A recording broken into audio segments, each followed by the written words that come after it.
Hello everyone, today we discuss about the gyroscope. आज हम लोग जायरोस्कोप के बारे में पढ़ेंगे कि जायरोस्कोप क्या होता है, जायरोस्कोपिक इफेक्ट क्या होता है, जायरोस्कोपिक मोशन क्या होता है। इन सब चीज़ों के बारे में एक एक करके डिस्कस करेंगे। तो सबसे पहले जायरोस्कोप क्या होता है। तो जायरोस्कोप जो है ना, एक डिवाइस है जिसकी मदद से आपको यहाँ दिख रहा होगा एक जायरोस्कोप डिवाइस है जिसमें 3 एक्सिस होता है, एक्स एक्सिस, वाई और जेड एक्सिस। ठीक है, जिसमें आपको जायरोस्कोपिक फ्रेम दिख रहा होगा। ये है स्पिनिंग एक्सिस, ये वाला। फिर ये जो पोर्शन है आपको, इसको गिम्बल्स कहते हैं, इसको रोटर कहते हैं। ठीक है ना। इसमें 3 एक्सिस है, जैसे कि ये वाला जो सर्कल आपको दिख रहा है, ये इंडिविजुअल अपना मूव करेगा, ये वाला अपना मूव करेगा, और एक ये वाला जो है ये अपना अलग मूव करेगा। तो ये सब एक दूसरे के इंडिपेंडेंट होता है, सब एक दूसरे के इंडिपेंडेंट होता है, कोई भी एक दूसरे पे डिपेंड नहीं करेगा, है ना। लेकिन कोई भी अपना एक्सिस नहीं छोड़ना चाहेगा। जायरोस्कोप का यही मेन फंक्शन होता है कि जब कोई भी एक रोटेटिंग बॉडी किसी एक पार्टिकुलर एक्सिस में मूव कर रहा हो।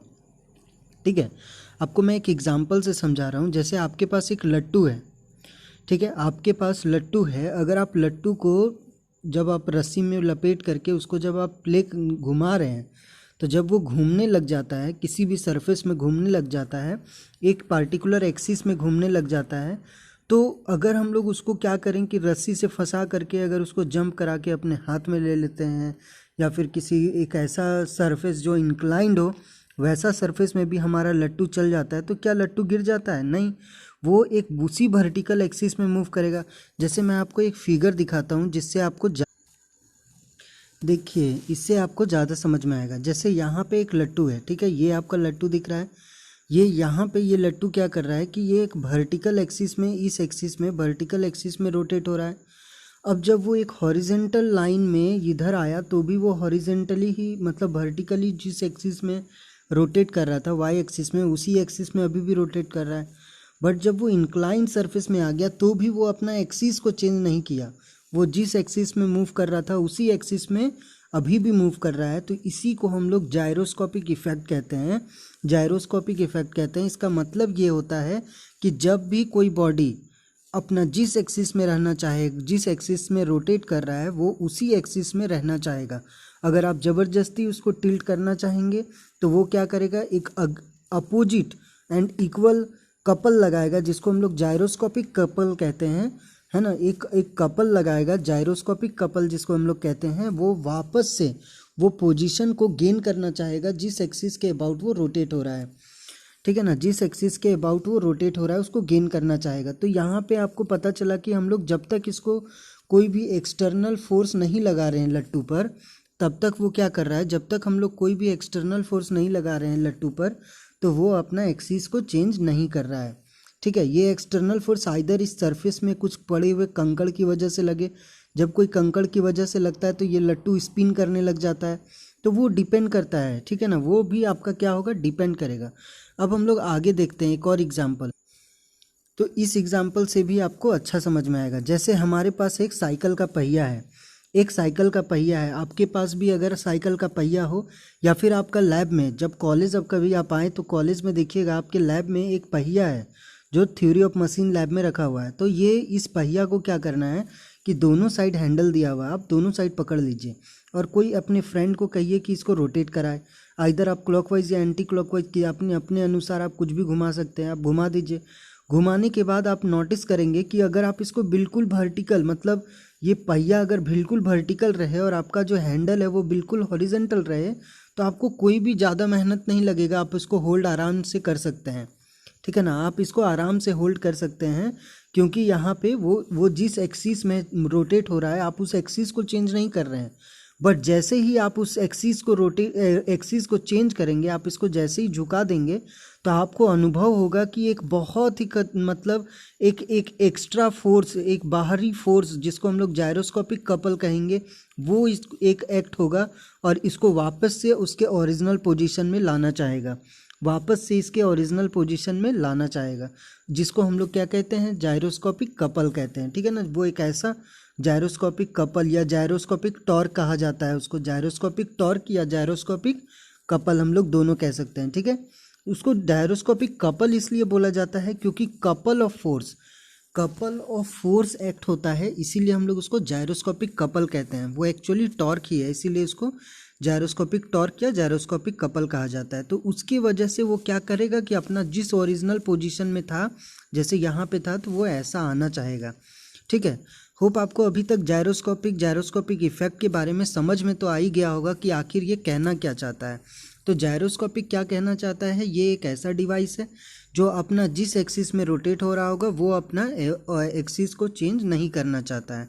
अगर मैं बता दूं तो ये जायरोस्कोपिक डिवाइस जो है ये किन किन चीज़ों पर बेस्ड है, तो सबसे पहला जो है ये आपका बेस्ड होता है किस पर,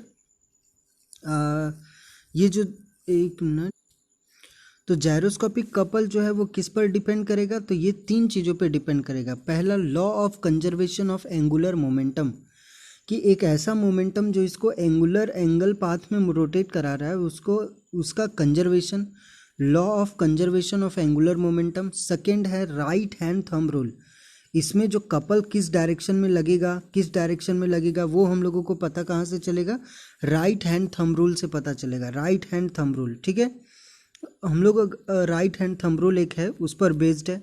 and third one Newton second law, ये 3 चीज़ों पर आधारित है ये जायरोस्कोपिक। ठीक है, तो जायरोस्कोपिक प्रिंसिपल जो है वो 3 बेसिक प्रिंसिपल पे डिपेंड करता है। First one is our law of conservation of angular momentum, second one is right hand thumb rule, and third one is second law of motion. Okay, Newton second law of motion, ये 3 चीज़ों पे depend करता है। अब हम लोग समझे हैं जायरोस्कोपिक मोशन है या जायरोस्कोप के डिवाइस के बारे में, उन सब चीज़ों के बारे में थोड़ा थोड़ा डेफिनेशन हम लोग देख लेते हैं ताकि आपको रिकैप्चुलेट करने में, समझने में आसानी हो। जैसे कि जायरोस्कोपिक क्या है, तो gyroscopic is a device used for measuring और maintaining orientation and angular velocity. क्या करने के लिए, मेजर और मेंटेन करने के लिए, क्या मेंटेन करने के लिए, ओरिएंटेशन। ठीक है, ओरिएंटेशन मतलब अरेंजमेंट को, ओरिएंटेशन को मेंटेन करने में, एंड एंगुलर वेलोसिटी को मेंटेन करने में हेल्प करता है कौन, gyroscopic. Okay, it is a spinning wheel और a disc in which the axis of rotation is free to assured any orientation by itself. आपको मैं पहला फिगर जो बताया था आप ध्यान से देखिए, जिस फिगर का मैं बात कर रहा हूँ मैं दिखा देता हूँ आपको, मैं इस फिगर का बात कर रहा हूँ, दिस इज जायरोस्कोप। तो इसमें जो भी एक्सिस है सारा क्या है, इंडिपेंडेंट है, एक दूसरे के इंडिपेंडेंट है। वही लाइन यहाँ पे बताया गया जायरोस्कोप में कि it is a spinning wheel, इसमें एक स्पिनिंग व्हील है और डिस्क लगाया हुआ है, in which the axis of rotation is free to assume any orientation by itself. और इसमें जो है एक्सिस है वो एक्सिस ऑफ रोटेशन है वो फ्री है to assume any orientation by itself, कोई भी ओरिएंटेशन अपने आप से लेने के लिए। ठीक है, जायरोस्कोपिक मोशन क्या होता है, तो जायरोस्कोपिक मोशन के बारे में मैं बता चुका हूँ कि जब कोई भी बॉडी अपना एक एंगुलर, किसी एक पार्टिकुलर एंगुलर वेलोसिटी से अपने एक्सिस में जब रोटेट होगा और अगर हम लोग उसको टिल्ट करना चाहेंगे तो वो वापस से अपना ओरिजिनल पोजीशन में आ जाएगा। ठीक है, या फिर हम लोग ये कह सकते हैं कि जब कोई भी बॉडी अपना अगर रोटेट हो रहा है एंगुलर वेलोसिटी से और वो जिस एक्सिस के अबाउट रोटेट होगा वो अपना ओरिएंटेशन को चेंज नहीं करना चाहेगा, this is called gyroscopic motion. हम लोग अपने डे टू डे लाइफ में बहुत सारा जायरोस्कोपिक मोशन हम देखने के लिए मिलता है हम लोगों को। जैसे कि आपको पता होगा कि जब हम लोग साइकिल चलाते हैं तो साइकिल का हैंडल छोड़ देते हैं तो भी साइकिल कोई लंबा चला पाता है, क्यों, क्योंकि व्हील जब रोटेट करता रहता है तो वो अपना डायरेक्शन जल्दी चेंज नहीं करता है, तब तक जब तक आपका कोई कंकड़ या कुछ आपके पहिए के नीचे ना आ जाए तब तक वो अपना जल्दी चेंज नहीं करेगा। अगर आप पूरा अनबैलेंस करके चलाइएगा तो ही आपका नहीं चलेगा, अगर आप थोड़ा सा बैलेंस कर दीजिएगा, अगर आप अपना सीजी चेंज नहीं कीजिएगा और कोई कंकड़ अगर पहिए के नीचे ना आए तो साइकिल अपना हैंडल चेंज नहीं करेगा।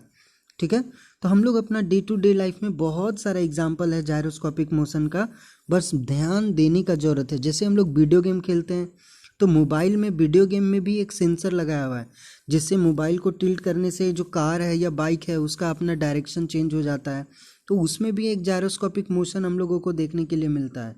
तो हम लोग जायरोस्कोपिक मोशन से डे टू डे लाइफ में घिरे हुए हैं, बस हम लोगों को देखने का ज़रूरत है। तो जायरोस्कोपिक मोशन क्या है, gyroscopic motion is the tendency of a rotating object to maintain the orientation of its rotation. अपना ओरिएंटेशन को, अपना पोजीशन को मेंटेन किया जाता है, वो अपना एक्सिस को चेंज नहीं करना चाहेगा। A rotating body possess a angular momentum and this momentum must be conserved. कोई भी एक रोटेटिंग बॉडी है उसमें क्या होता है, एंगुलर मोमेंटम होगा रोटेटिंग बॉडी में, and this momentum must be conserved, और वो जो मोमेंटम है वो जरूर से कंजर्व्ड होना चाहिए। The object will resist any change in its axis of rotation. क्या बोल रहा है, the object will resist any change in its axis of rotation as a change in orientation will result in the change in angular momentum. बोल रहा है कि the object will resist any change in its axis of rotation. अगर वो object है ना, object जो object है वो रजिस्ट करेगा किसी भी प्रकार का एक्सिस ऑफ रोटेशन में बदलाव को। As a change in orientation, अगर हम लोग ओरिएंटेशन चेंज करते हैं, will result in the change in angular momentum, तो उसका जो एंगुलर मोमेंटम है वो चेंज हो जाएगा। तो जायरोस्कोपिक मोशन समझ में आ गया कि जब कोई भी बॉडी, अगर हम लोग जो जिस पोजीशन में, जिस ओरिएंटेशन में मूव कर रहा है, वो अपना ओरिएंटेशन चेंज नहीं करना चाहेगा, अपना एक्सिस चेंज नहीं करना चाहेगा। और जब कोई बॉडी रोटेट होगा तो उसके पास एक एंगुलर मोमेंटम होगा और वो एंगुलर मोमेंटम कंजर्व्ड होना चाहिए।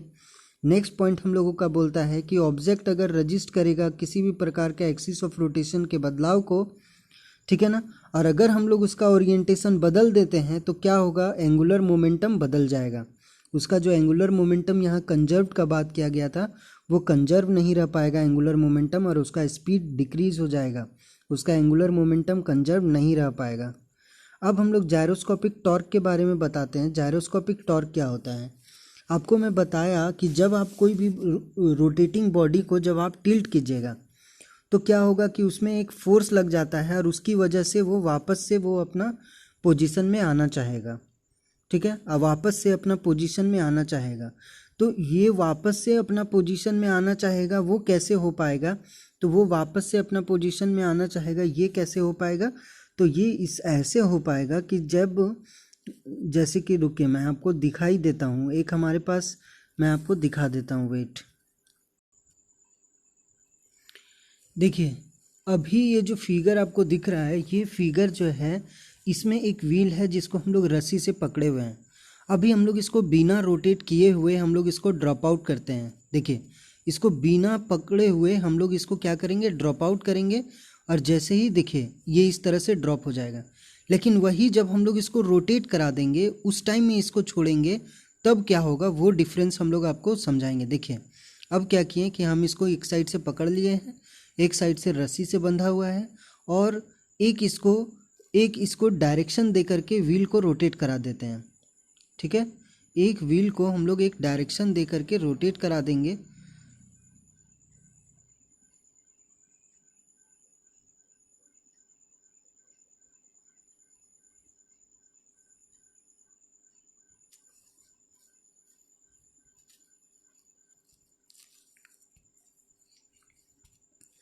देखिए हम लोग इसको एक स्पीड दे दिए, अब इसको हम लोग छोड़ दे रहे हैं, तो अब देखिए ये गिर नहीं रहा है।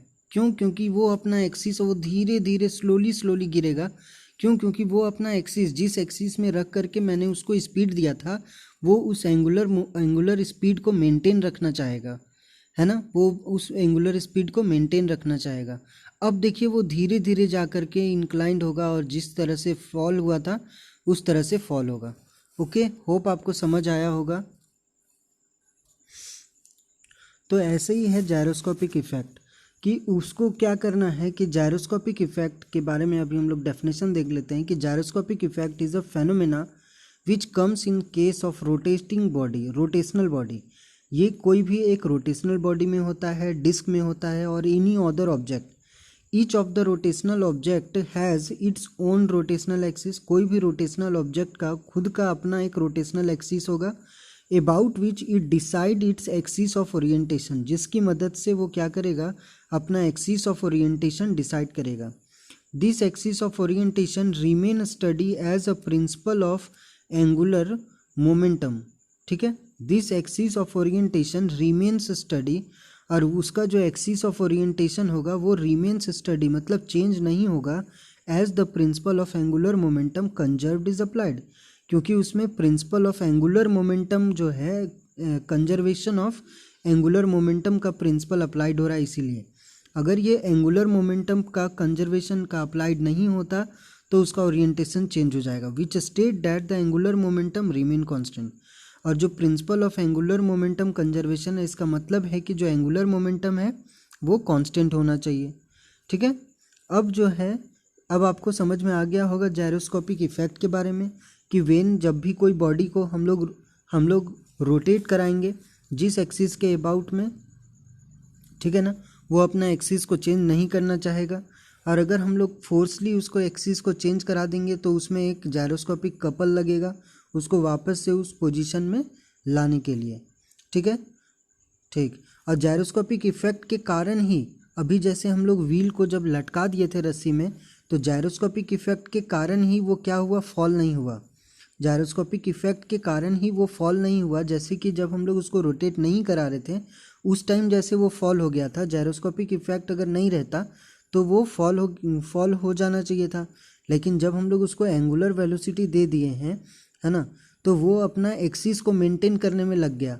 तो ये सब जायरोस्कोप का ही इफेक्ट है ना, जिसकी वजह से वो फॉल नहीं हुआ। This is called gyroscopic effect. कि मतलब जब हम लोग उसको रोटेट करा रहे थे तो वो अपना एंगुलर जो एक्सिस है, जिस एक्सिस के अबाउट वो रोटेट हो रहा है, उसको वो मेंटेन करने में लग गया। This is called gyroscopic effect. Okay, अब जो जायरोस्कोपिक कपल है वो जो डिपेंड करता है कंजर्वेशन ऑफ एंगुलर मोमेंटम पर, right hand rule and Newton second law of motion पे। ओके, अब हम लोग जो कपल है जायरोस्कोपिक कपल, उसका मैग्नीट्यूड कैसे फाइंड करेंगे। आखिर अभी तक जायरोस्कोपिक कपल समझ में आ गया, जायरोस्कोपिक इफेक्ट समझ में आ गया, जायरोस्कोप समझ में आ गया, जायरोस्कोपिक मोशन समझ में आ गया, बट ये कपल कैसे फाइंड कर सकते हैं। तो जायरोस्कोपिक कपल निकालने का फॉर्मूला है C stands for couple, this is equal to I, मतलब मास मोमेंट ऑफ इनर्शिया है, I mass moment of inertia है। और आपको मोमेंट ऑफ इनर्शिया पता है कि अगर हम लोग का मोमेंट ऑफ इनर्शिया निकालना हो तो कैसे निकाल सकते हैं, I is equal to mk square से निकाल सकते हैं, where k is the radius of gyration. Okay, m is the mass and k is the radius of gyration. And what is the omega, omega is the angular velocity. And what is the formula of this angular velocity? 2 pi n by 60. Okay, 2 pi n by 60. And next we have WP. What is WP? WP is angular velocity of precision. अभी मैं आपको precision के बारे में नहीं बता पाया, तो what is the precision? Precession का मतलब है, मैं आपको समझा देता हूँ प्रीसीजन का क्या मतलब है। जैसे कि मान लीजिए कि हमारे पास ये इस तरीके का दो एक्सिस है, ठीक है, ये एंगल थीटा है। अभी हमारे पास एक बॉडी है यहाँ पे, ठीक है, वो इस एक्सिस एक यहाँ पे एक्स वाई एक्सिस बना देता हूँ, ये आपका एक्स एक्सिस, ये वाई एक्सिस, और ये इस कॉर्नर से ये आपका गया हुआ है। तो एक बॉडी है जो यहाँ पे है, वो इस एक्सिस के अबाउट रोटेट हो रहा है। अब हम लोग इसका एक्सिस को चेंज करके यहाँ ले आए बॉडी को, ठीक है, वो which is at a theta angle, है ना, जो कि इस एक्सिस से थीटा एंगल दूरी पर है। तो वो आखिर किसी एक्सिस के रेफरेंस में हम लोग मेज़र करते हैं ना, कि उसका पोजीशन कितना चेंज हुआ, थीटा डिग्री मतलब कितना, 30 डिग्री है, 40 डिग्री है, 50 डिग्री है। वो जिस एंगल के रिस्पेक्ट में हम लोग मेज़र करेंगे उसको हम लोग बोलेंगे प्रीसीजन एक्सिस। ठीक है, जिस एक्सिस के रेफरेंस में हम लोग उसका एंगल को फाइंड करेंगे, this is called precession axis. तो आपको पता होगा कि जब हम लोग किसी का एक्सिस चेंज कर देते हैं तो उसका जो एंगुलर मोमेंटम है वो कंजर्व नहीं रहता है, उसका एंगुलर मोमेंटम जो है वो कंजर्व नहीं रहता है जब हम लोग एक्सिस को चेंज कर देते हैं। तो जब मोमेंटम कंजर्व नहीं होगा तो एंगुलर वेलोसिटी भी कंजर्व नहीं होगा, और एंगुलर वेलोसिटी भी कंजर्व नहीं होगा तो उसमें एक नया एंगुलर वेलोसिटी आएगा कि जब हम लोग एक्सिस को चेंज कर देंगे तो उस टाइम जो नया एंगुलर वेलोसिटी आएगा, this angular velocity is angular velocity of precision.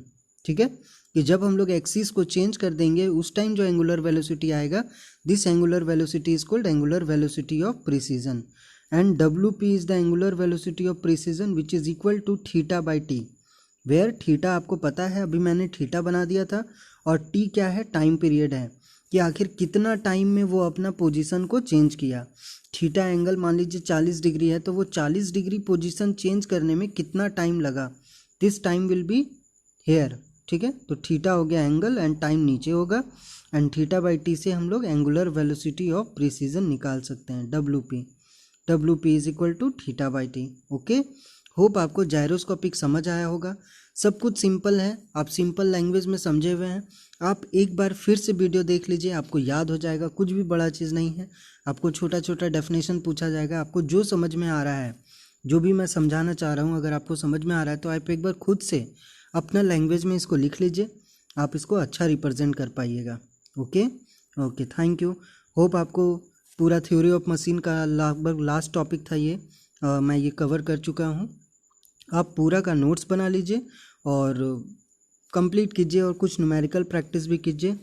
काफ़ी लंबा समय मैं आपका लिया और आप लोगों ने मेरा साथ दिया, इसके लिए थैंक यू।